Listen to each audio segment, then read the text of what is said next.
Hi guys, this is Sam and welcome to Logic. Today's pronunciation video is another one in the SCHWA series, which you can find over here. Last time we talked about strong and weak forms of function words, and today we will see how that applies to verbs. I'll be very good this time. We will only focus on modal verbs, which are fairly easy, and next time I'll talk about auxiliary verbs. And now, without any further ado, please don't forget to like this video and subscribe to my channel, and let's get started. As a quick recap, words divide into two categories.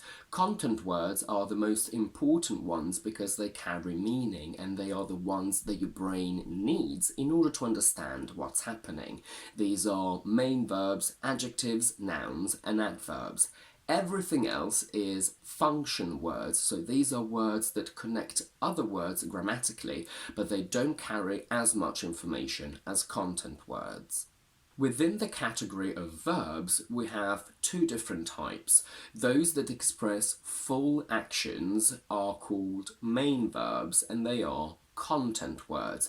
These are verbs like eat, want, run, and they give you a full mental image related to a specific action. Auxiliary verbs, on the other hand, only help main verbs. They don't give you a clear enough image on their own, and they are not as important as main verbs. Auxiliary verbs themselves divide into two subcategories, the real auxiliary verbs and modal verbs. Again, today we will not discuss this subcategory of auxiliary verbs, I'll only mention what they are. And here you can find a whole other video on how to understand, use and play with auxiliary verbs grammatically, not in terms of pronunciation though. The three auxiliary verbs, be, have and do create grammatical context such as mood, tense, aspect and voice. To be is used to create a continuous aspect or the passive voice.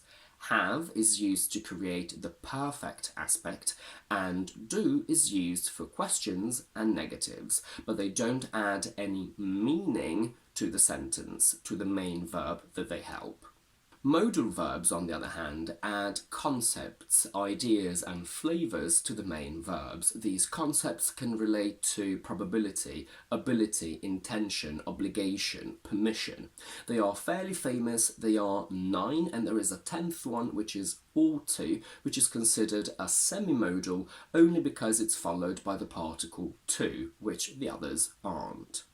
If I give you I can swim, can is the modal verb and swim is the main verb because swim gives you the full and meaningful action that I do. So if I say I swim and remove can, I can still sort of understand what's happening. Whereas if I remove swim and I'm only left with I can, of course I understand that I have the ability or permission to do something, but I don't know what, and that's not satisfying enough for my brain. Here, can is just a modal verb helping the main verb swim, meaning that it's not as important, and here it becomes a function word which has two forms, a strong form can and a weak form kun, where a becomes a simple schwa. Can, kun. We don't say I can swim, we say I can swim. I'm going to do that again, and I want you to pay attention to how this weak form influences the speed and intonation of the sentence. I can swim, I can swim. The second one is much more natural, much more fluid and fluent, and that's exactly what you want to say. The same applies to questions. We don't say, can you swim? We say, can you swim? But when we reply and we say, yes, I can, in this case, can must be strong because, as we said in our previous video, we can't end a sentence on a weak form.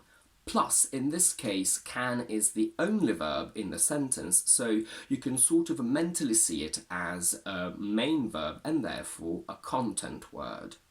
Modal verbs must be strong not only if they appear at the physical end of a sentence, but also if they appear at the end of a logical clause, especially when we imply the main verb.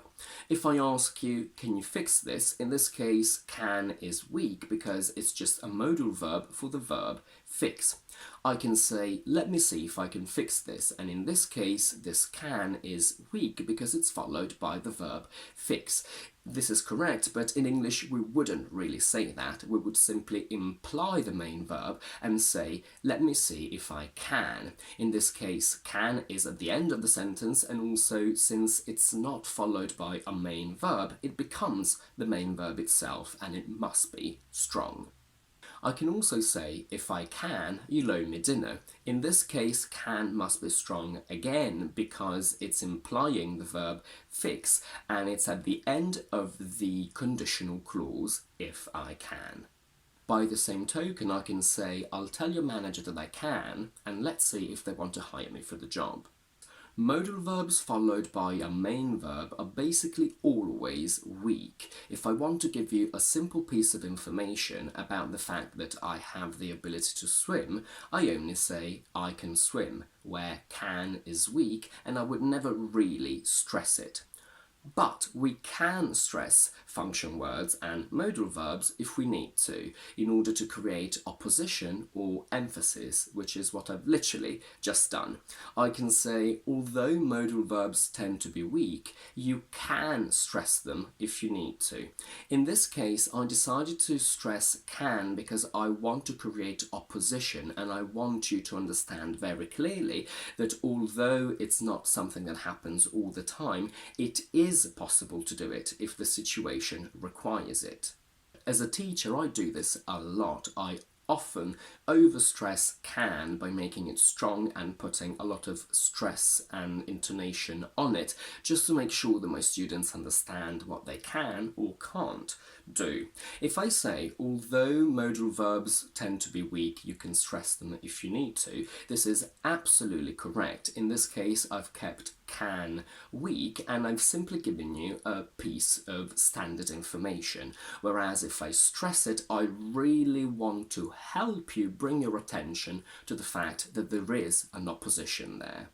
A student can say, I didn't think you could say that in English, and I can say, no, you can say it, it's just not very common. In this case, I want to create opposition to what my student has just said, and also emphasis. So it is possible to say this thing, but you probably shouldn't because it's not the most common of the options. Let's see what happens with the other modal verbs.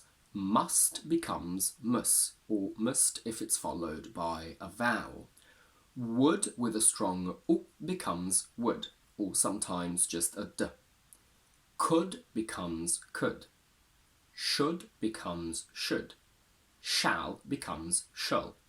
I must swim. I would swim. I could swim. I should swim. I shall swim. May, might and ought to don't have a weak form, so although you don't have to stress them in a sentence, you can't change their pronunciation. I may swim, I might swim, I ought to swim. Will doesn't have a weak form either, but it has a contraction. Just like with can, you can stress all these other modal verbs if the situation requires it. If I really liked a film that I've just seen, I will say to you, you must watch this film, where I use must in its strong form because I really want to deliver the idea of emphasis. If the verb is at the end of a word, we still need to make it strong, so I can say, I think you should. We can't say, I think you should. Be very careful with negatives. Not is an adverb, which is a content word. So when we create a contraction with these modal verbs and not, these contractions themselves become content words, meaning that they don't have a weak form. Can plus not becomes can't, and there is no other way to pronounce this. You can't say, I can swim, using a SCHWA like can in the affirmative. You can only say, I can't swim. I mustn't swim, where the first T disappears completely. I couldn't swim. And that's it for today. If you like this video, please don't forget to give it a thumbs up and to subscribe to my channel down below. And do let me know in the comments if you'd ever noticed that we use weak forms with modal verbs and that we sometimes must use strong forms instead. In the meantime, I will see you on Thursday with my quick vocabulary video and next Tuesday with another explanation one.